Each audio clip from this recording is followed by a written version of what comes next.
Good afternoon po sa inyong lahat po. Update lang po tayo sa Friday ngayon. So, off day ko ngayon tapos hindi ako lalabas kasi masamang pakiramdam ko.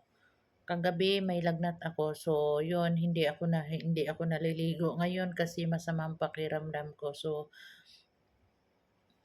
and thank you for watching my live yesterday at night. Thank you so much. And sa mga Pilipino pong nanood sa akin kagabi, nagpasalamat akong lubos sa inyo na nag-support kayo sa live ko. Hindi ta- Salamat, lubos kong nagpasalamat. Hindi ito na channel. So kung mas lalo pang iangat ni Lord, so makatulong ako sa kapwa kong Pilipino na mahirap din, kagaya ko. Yun lang ang hiningi ko kay God na sana po umangat pa kasi hindi naman ako madamot na pagkatao kahit kaunti lang pera ko. So, gusto ko mag-share sa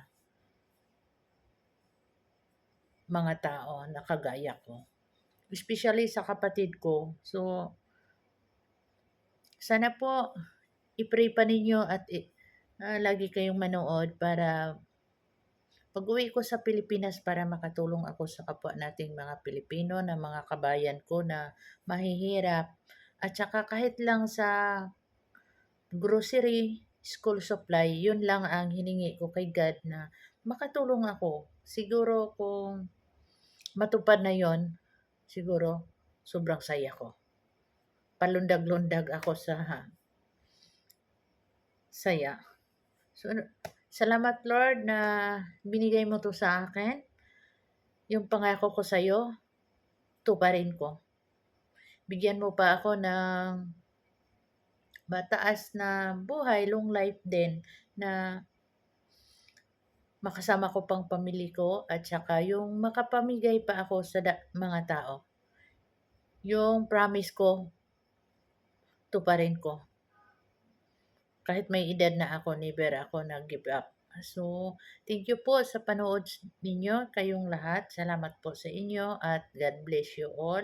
At sa kapatid ko na may sakit, so mag-ingat ka lagi. Mahal kita, kapatid ko na Junior Braga. Mahal ko siya.